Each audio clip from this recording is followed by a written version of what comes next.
Et bonjour, bienvenue dans une nouvelle vidéo. Comme vous avez pu le voir dans le titre, c'est parti pour les sorties littéraires du mois de mai.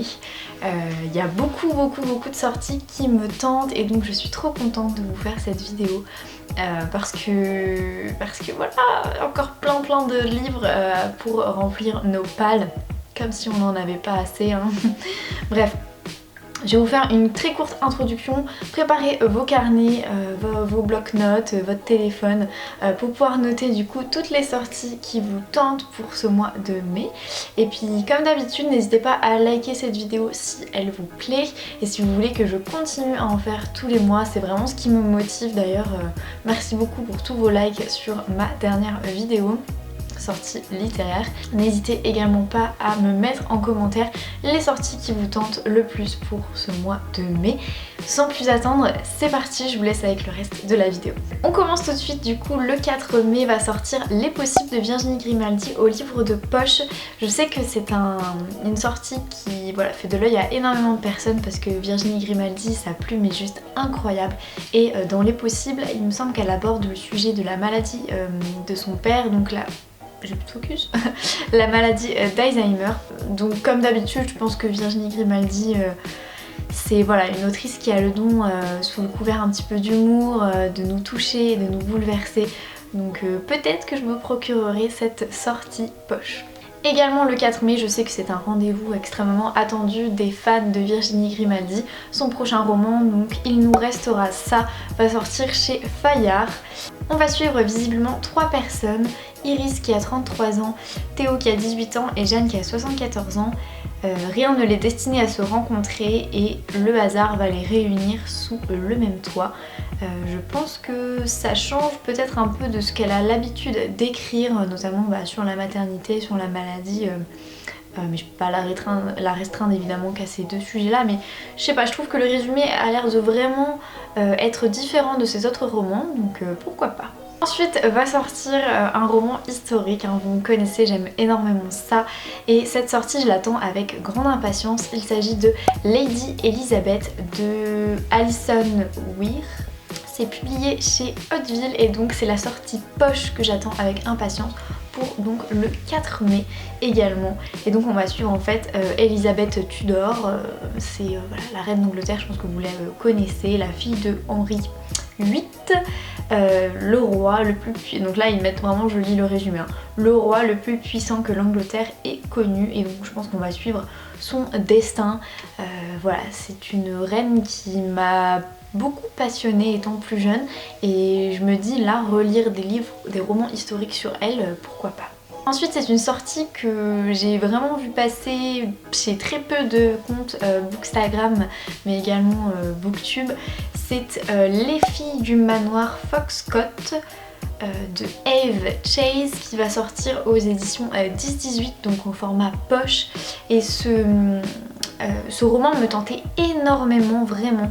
On est sur du coup une famille, un secret, un été tragique, des vies bouleversées à jamais. Voilà, quoi de mieux. On est en Angleterre en août 71 et donc il y a un bébé qui est retrouvé dans les bois du manoir de Foxcott. La famille Harrington est endeuillée par une terrible tragédie. Elle accueille donc avec joie la petite fille et décide de l'élever en secret. Bref, j'ai pas trop envie de lire plus que ça le résumé. Ça a l'air quand même d'être assez secret de famille. Ça me tente beaucoup du coup. Le prochain auteur, la prochaine sortie, je sais qu'elle est également extrêmement attendue. Il s'agit de Franck Tillier. Va sortir son prochain roman le 5 mai, donc Labyrinthe avec un S. Chez Fleuve Noir, enfin j'ai les éditions Fleuve. Une scène de pure folie dans un chalet, une victime au village réduit en bouillie à coups de tisonnier. Suivez le fil infernal et une suspecte atteinte d'une étrange amnésie. Et donc on va suivre Camille Nijinsky qui est en charge de l'enquête et qui a besoin de comprendre cette subite perte de mémoire. Le psychiatre avec lequel elle s'entretient a bien plus à lui apprendre, car avant de tout oublier, sa patiente lui a confié son histoire, une histoire longue et complexe. Peut-être voilà, peut-être du Franck Tillier tout craché, je ne sais pas, je n'ai jamais lu cet auteur, honte à moi, je sais. Mais voilà, peut-être que quand il sortira en poche, je me le procurerai. Je sais qu'il faut que j'attende 1 an, mais vu que j'ai jamais lu Tillier, je me dis que bon, c'est pas bien grave, j'en ai plein d'autres à lire de lui. Le prochain roman va également sortir du coup le 5 mai, hein, comme Virginie Grimaldi. L'ancien Franck Tillier, donc 1991, va sortir au format poche chez Pocket le 5 mai également, je l'ai dit, donc de Franck Tillier. C'est la première enquête de Franck Charcot, c'est un préquel visiblement où on est en 1991, surprise, et va y avoir du coup la première enquête je l'ai déjà dit, la première enquête de Franck Charcot. Voilà, je pense que j'ai pas besoin d'en dire plus, j'ai vraiment envie de le lire ce bouquin, franchement, de découvrir peut-être Tillier par ce livre là, et donc pas de raison de ne pas craquer, il sort en poche le 5 mai. Le prochain roman, ça a été un énorme coup de cœur pour moi, il va sortir le 5 mai également. Il s'agit de La Louve Cathare, le tome 1 de Mireille Calmel, donc aux éditions Pocket. Vraiment ça a été un immense coup de cœur parce qu'on va suivre Griffonnelle, cette petite voleuse dans les rues de Paris. On est en 1226 et on va également suivre Louis, la personne en fait qu'elle détrousse régulièrement. Elle est accompagnée, Griffonnelle, d'un nain qui est en fait son père adoptif en quelque sorte. Et voilà, on est en immersion complète en fait au XIIIe siècle dans les rues de Paris, sur l'île de la Cité. On va suivre également un petit peu au niveau du décor Notre-Dame. Bref, c'est complètement immersif, j'ai adoré ce roman, gros coup de cœur. Le tome 2 sort en poche en juin prochain et le tome 2 a été moins coup de cœur que le tome 1, mais cette duologie reste quand même super chouette. Donc si vous êtes vraiment amateur ou amatrice de romans historiques, foncez les yeux fermés. Ensuite, le 10 mai va sortir Le doux parfum de la vérité de Lucy Diamond chez Charleston Poche, donc en format poche. J'avais lu Rendez-vous au café du bonheur de cette autrice et j'avais bien aimé, c'était vraiment très sympa. Donc Le doux parfum de la vérité, pourquoi pas me laisser tenter. Au niveau du résumé, je vais juste vous lire un petit peu. 2 sœurs face au non-dit qui les hante depuis 20 ans. Je pense que voilà, c'est assez clair. Pareil, les couvertures je trouve de Lucy Diamond font très feel good, donc je me dis que ça va être du feel good et que ça va être plutôt intéressant, notamment pour l'été. Voilà, je me vois bien sur un transat avec ce genre de lecture, donc voilà, format poche. Et donc comme beaucoup d'auteurs, le 10 mai également va sortir le nouveau roman, donc le même jour que sa sortie poche, un nouveau roman mais en brochet de Lucy Diamond chez Charleston, du coup cette fois-ci La Villa des Petits Bonheurs. La couverture est ultra estivale, franchement je trouve qu'on peut pas faire plus estival que ça. Et cette fois-ci du coup nous sommes sur dans la jolie ville côtière de Brighton en Angleterre. J'ai eu la chance de la visiter. Et en fait nous sommes à Seaview House, une maison comme les autres dans un quartier où s'alignent des bâtiments style Régence. Mais ce qui fait la singularité de cette charmante et quelque peu surprenante villa, ce sont les résidents de passage qui semblent y échouer avec la marée. Ça annonce un petit peu la couleur. Comme Rosa, Charlotte et Georgie. Faut que j'arrête d'essayer de prendre des accents. Chacune a sa propre raison de refaire sa vie sur le bord de mer, repartir à zéro, oublier une tragédie familiale ou suivre son amour de toujours. Et pourtant elles ont créé dans cette ancienne bâtisse des liens qui bouleverseront tous leurs plans. Lorsqu'elles franchissent le pas de la porte, les nouvelles locataires ne se doutent pas des petits bonheurs et des grandes rencontres qui les attendent, oui. Donc voilà, ça a l'air d'être encore une fois le parfait feel good et je me dis que ça peut être très tentant pour l'été. Le 10 mai également, décidément il y a beaucoup de trucs le 10 mai, va sortir le nouveau roman qui a remporté le prix du livre romantique 2022, donc il me semble qu'il est décerné par les éditions Charleston. Va sortir du coup L'étoile de la liberté de Oriane Lapouge aux éditions Charleston. Donc c'est un roman historique comme je les aime, voilà. On est visiblement sur une double temporalité, enfin de ce que je comprends du résumé, c'est un peu une double temporalité où on suit à la fois une journaliste, je pense, donc en 1964, mais elle va un petit peu déterrer, découvrir visiblement des carnets datés de 1848 à 1860, en plein du coup pendant la période ségrégationniste. Et elle va découvrir le parcours bouleversant de femmes et d'hommes qui ont fui l'esclavage et de ceux qui les ont aidés au péril de leur vie. Donc j'imagine que voilà, il va y avoir des flashbacks vers le passé. Et voilà, niveau roman historique, je pense qu'on y est complètement. Et il a l'air assez bouleversant, assez touchant. Je sais que l'année dernière, c'est du coup Karine Pitoki qui a remporté... Non, c'était l'année dernière? Oui, il me semble que c'était l'année dernière. Remporté le prix du livre romantique. Et cette année, du coup, c'est l'Étoile de la Liberté. Donc pourquoi pas me laisser tenter. Le prochain roman sort le 11 mai chez Le Livre de Poche. Il s'agit de L'hiver de Solveig de Reine Andrieux. Donc c'est le livre que je suis en train actuellement de mettre de côté. Donc pour vous dire à quel point j'accroche beaucoup, n'est-ce pas? On est en plein en fait pendant la Seconde Guerre mondiale et en même temps on est 6 ans après. Au sortir de la Seconde Guerre mondiale, à ce moment-là, 6 ans après, on retrouve plutôt une petite fille complètement amnésique. Et donc on cherche vraiment à savoir qui elle est et surtout, comment elle s'est perdue, est-ce qu'elle a été séquestrée, etc. Donc il y a une sorte d'enquête policière. Et pendant la Seconde Guerre mondiale, on est en plein dans une famille de médecins où le père est médecin. Ils sont contre les occupants allemands, parce que dans ce livre ils disent pour distinguer français et allemand, mais l'occupant nazi bien sûr, et ils vont devoir accueillir de force entre guillemets un officier allemand. Il va y avoir, sans vous spoiler, une histoire d'amour entre la femme et cet officier allemand avec tout ce que ça sous-entend, et on en est là, on connaît le lien concrètement dès les premières pages, on sait le lien entre 6 ans après, à la fin de la Seconde Guerre mondiale, et l'époque pendant la Seconde Guerre mondiale. Donc voilà, pour moi c'est pas la lecture de l'année, donc c'est pour ça que je l'ai mis en pause. C'est un peu lent, un peu contemplatif, mais je voulais quand même vous faire passer l'info. Je l'avais noté évidemment bien avant de le lire, donc voilà, pourquoi pas si vous vous laissez tenter. Je sais qu'il a plu à beaucoup de personnes.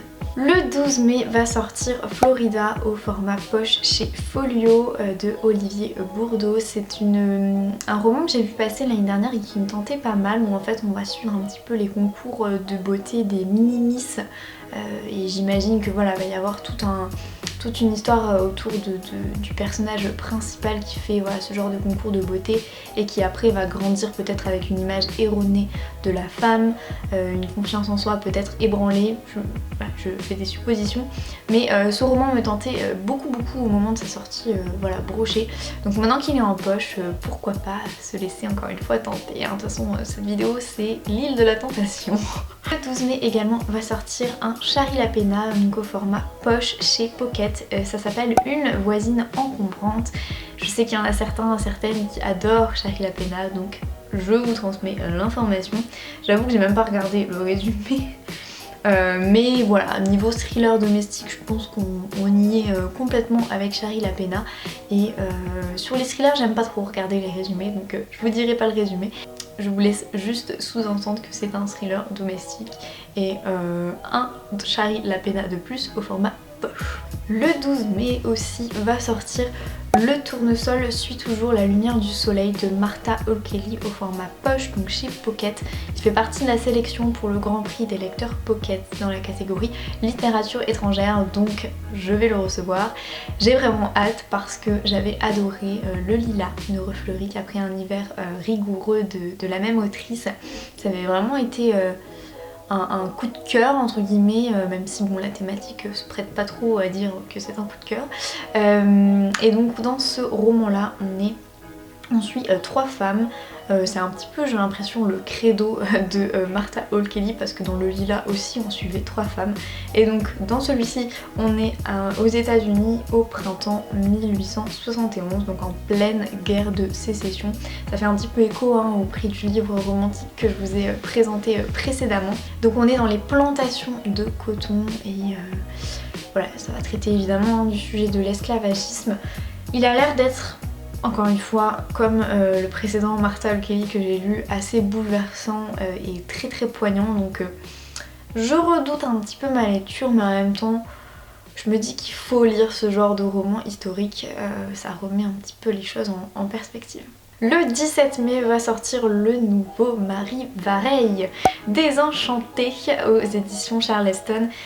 J'ai dans ma palle La vie rêvée des chaussettes orphelines. Il faut que je me le cale pour cet été vraiment. Et en fait dans celui-là, dans Désenchantée, on suit du coup la disparition de Sarah, 15 ans, qui a bouleversé la petite bourgade de Boule... J'arrive pas à parler. On suit la disparition de Sarah Leroy, 15 ans, qui a bouleversé la petite bourgade de Bouville-sur-Mer et ému la France entière.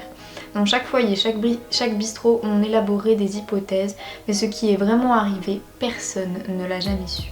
20 ans plus tard, Fanny revient sur les lieux de ce drame qui a marqué sa jeunesse. Et c'est tout un passé qu'elle avait préféré oublier qui ressurgit. Car l'histoire de Sarah Leroy, c'est aussi un peu la sienne et celle d'une bande de filles qui se faisaient appeler les Désenchantées. Une histoire qui a l'odeur des premières cigarettes et du chlore de la piscine municipale, des serments d'amitié et surtout des plus lourds secrets. Avec finesse et un vrai sens du suspense, Marie Vareille met à nu les rouages de l'amitié féminine dans un roman d'apprentissage captivant et rempli d'émotions. Alors là, si vous n'êtes pas conquis, je sais pas quoi faire de plus. Non mais j'aime bien ce petit côté un petit peu thriller et surtout avec le fait qu'il y ait une fille qui disparaisse, moi j'aime bien, je sais pas pourquoi c'est un peu glauque de dire ça, mais j'aime bien les histoires de disparition et tout. Donc ça peut être hyper intéressant, surtout si voilà, en toile de fond on a cette disparition mais on a en premier plan cette amitié peut-être un peu ambiguë des filles, etc. Bref. Honnêtement, il me tente quand même beaucoup celui-ci. Le 19 mai va sortir un roman, on reste encore une fois dans le bouleversant, poignant, sentiment très fort, etc.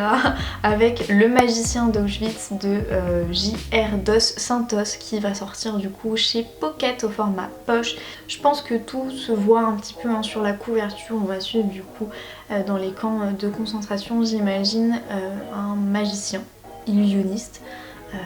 Voilà, ce roman me tente pas énormément, mais au niveau, je pense, roman historique, il fait partie un peu de ceux qu'on doit lire peut-être.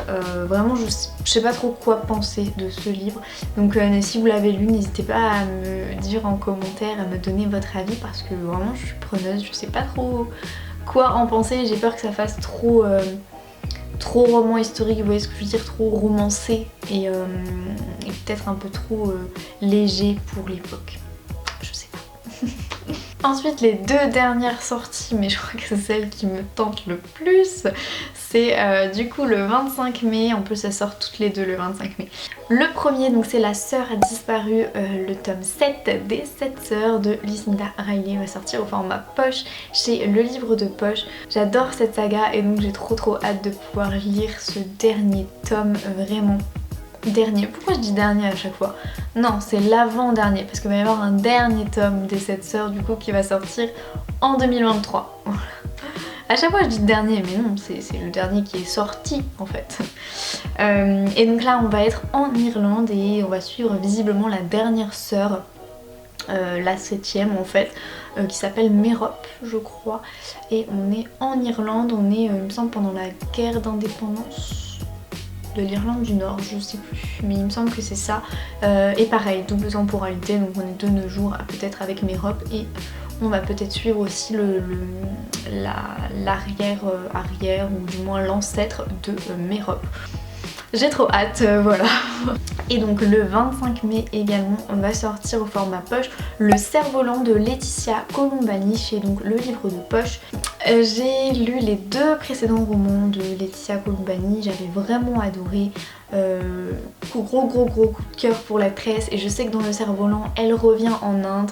Ça va être encore une histoire très poignante en Inde où on va suivre je pense une jeune, je crois que c'était ça, une jeune française qui va aller en Inde et qui va, il me semble, retrouver une fille qui la sauve ou quelque chose comme ça. Vraiment j'ai pas trop envie en fait de lire le résumé et tout, mais il me semble que c'est quand même un petit peu dans la même veine que La Tresse. Donc encore une lecture très bouleversante et très poignante, hein, décidément. Ce mois de mai est placé sous le signe des lectures et très émouvante. Mais bon, c'est un peu ce qu'on recherche hein, aussi, je pense, dans la lecture. Donc voilà, ma sélection est terminée. J'espère que vous avez pu noter du coup plein de titres qui vous tentaient. Bon, c'est clairement moi, il y en a beaucoup là ce mois-ci qui me tentent, ça va être difficile de résister. Comme d'habitude du coup, hein, et encore une fois, n'hésitez pas à liker, à me dire du coup en commentaire les sorties qui vous tentent. Je vous fais plein de bisous, et puis moi je vous dis à dans une prochaine vidéo. Bye bye.